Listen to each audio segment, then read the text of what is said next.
As American towns and cities go, Bristol is a relatively young city. It actually came into being around the 1850s when the different railroad companies began to look at this area as a possible major route from Atlanta to New York and the great cities of the American Northeast. The most likely routes followed the stagecoach route through the Great Valley and into northern Virginia. And this led the railroad to be smack in the middle of the tiny little town on the Virginia-Tennessee border. In Virginia, the town was called Goodson, and in Tennessee, it was called Bristol. Since Bristol was split into two different states, there were problems. Railroad companies had charters that allowed them to build in specific states, and the two railroad companies that would terminate in Bristol only owned charters in either Tennessee or Virginia. Because of this legality, the two companies that both started and ended in Bristol did not connect at the state line. They terminated on either side of the street. Of course, this presented a need for two different train stations, one in Tennessee and one in Virginia. The railroad arrived just 2 years before the Civil War. And with the Civil War, the residents of the area were split as to which side should be awarded the loyalty of the East Tennessee, Southwest Virginia soldier. Of the three voting regions of the state of Tennessee, East Tennessee voted to stay with the Union, with only Sullivan County siding with the Confederacy. Andrew Johnson, Lincoln's vice president, was from Greenville, Tennessee, but north of Bristol was the capital of the Confederacy, Richmond. The railroad through Bristol was the only route from the Tennessee battlefields and the Virginia battlefields, between the Cumberland Gap to the west and Clarksville to the east. This made Bristol a very important little town. If troops and supplies were moving to the north or to the south, it was likely they would come through Bristol. So Breckinridge, the Confederate general in charge of the area, was charged with keeping the rails open. Just next to the railroad station on the Tennessee side was a hotel called the Nichols House that had been converted to an army hospital. Troops from both the north and the south arrived in much greater numbers than could possibly be cared for.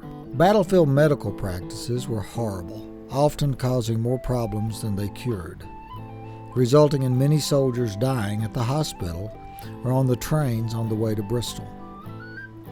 Right up the hill from the site of the hotel that became a hospital is a Civil War graveyard that contains many soldiers, both known and unknown, from both sides of the war that died while in or heading toward Bristol.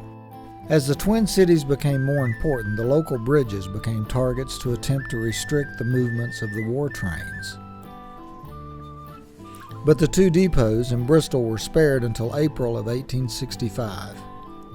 After Lee had surrendered, both stations were burnt to the ground. It was believed to be Stoneman's raiders under the command of Union General George Stoneman, but loyalties were spread thin around here, and Stoneman is generally not credited with the destruction of the depots. So for a short while after the war, there was no train station in Bristol. Boxcars were used to keep passengers out of the weather until the train arrived, and even when the station was built, it wasn't much more than a ticket booth and a few benches for passengers. But the rails had been connected across the state line, so only the station in Virginia was replaced. Then in 1881, a new passenger terminal was built along with a huge freight depot. The same things that had made Bristol important during the war made it important after the war. With the new passenger and freight depot, Bristol was growing rapidly, and by the turn of the century there were 21 different passenger trains arriving in Bristol every single day. As rail service grew, Bristol grew, with several affluent families calling Bristol their home base and building large mansions along 3rd Street and Washington Street facing the rails. The Goodson side of the Twin Cities had begun to grow in another way. To the west of the rail station, there was a street called 4th Street, which would later become Front Street, that paralleled the train tracks, and because of the fact that the station had become a railhead for two different railroads, hotels and restaurants were now needed for the passengers that would need to lay over in Bristol for a night.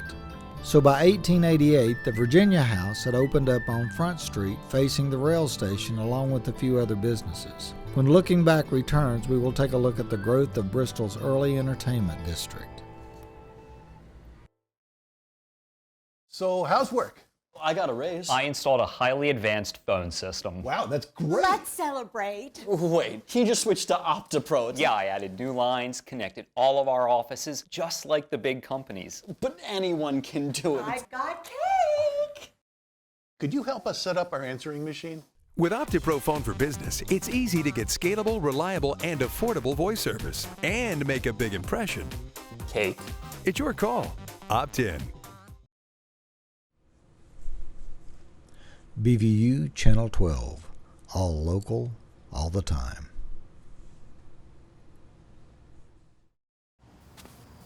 Good morning, sunshine. Optinet high-speed internet offers speeds up to 1 gig. Just posted a pic. Liked it. Tweeted it. Shared it. That's the fastest in our area. 36 likes and counting. Upload, download, and share faster than ever. I just unfriended all of you. Or not. Optinet high-speed internet. It's your choice. Opt in.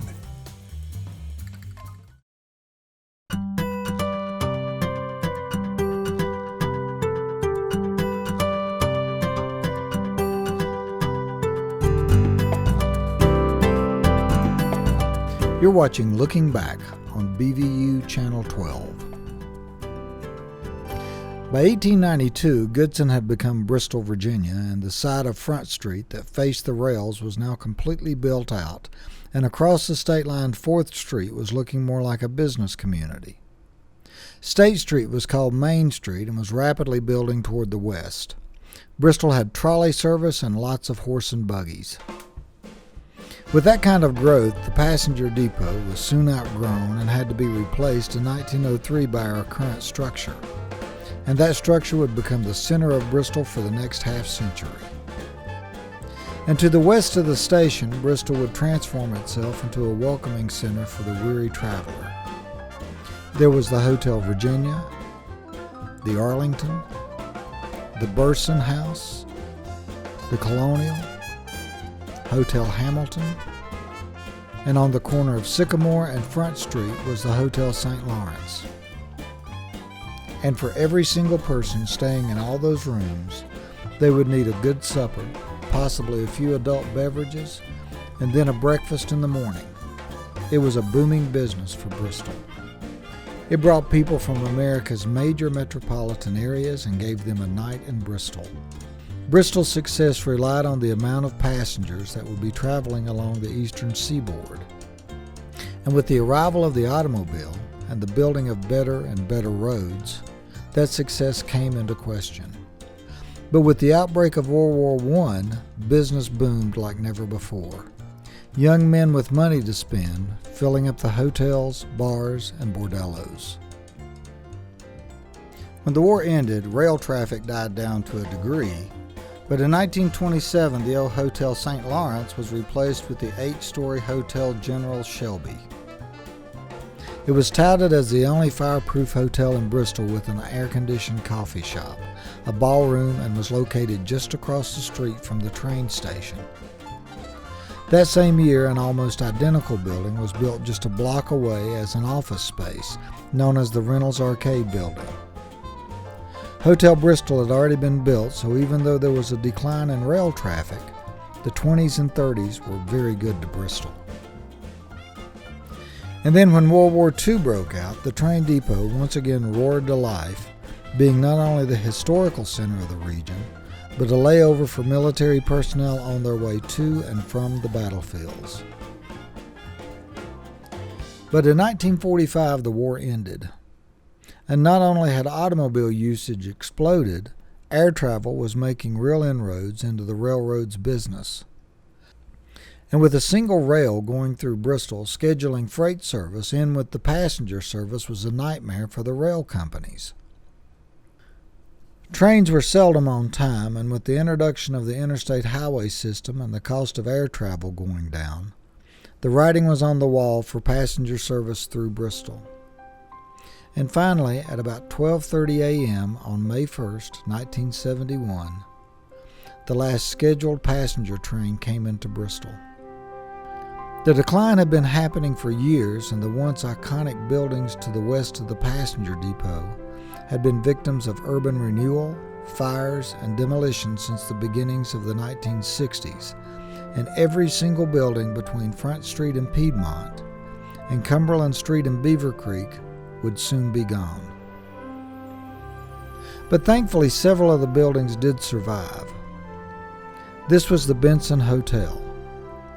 The Reynolds Arcade building became the Executive Plaza and is currently being refurbished to use as a boutique hotel. And of course, our beautiful old train depot called Union Station is still there. There have been many changes to the train depot, but the present structure is very close to the way it had been built. But instead of these walls along the front of the building, there was a drop-off lane and then a long gradual bank with wide stairs leading down to Front Street and the hotel's restaurants and saloons. There is even a trace of Cumberland Avenue that is a small driveway going west from MLK toward the fountain.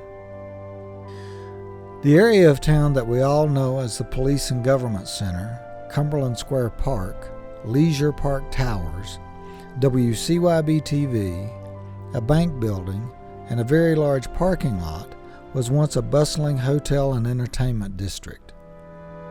Hotel General Shelby sat in this footprint at the corner of this parking lot. The old Bristol, Virginia courthouse sit in what is now the offices of WCYB-TV. And Hotel Bristol, which actually burned to the ground, sit in this footprint beside Leisure Park Towers. A modern television station, a government center, and a beautiful city park has replaced the old hotels. And with the movement back to downtown, hotels are once again looking at downtown Bristol. We hope you've enjoyed this episode of Looking Back. BVU is proud to bring you this brief look into our past.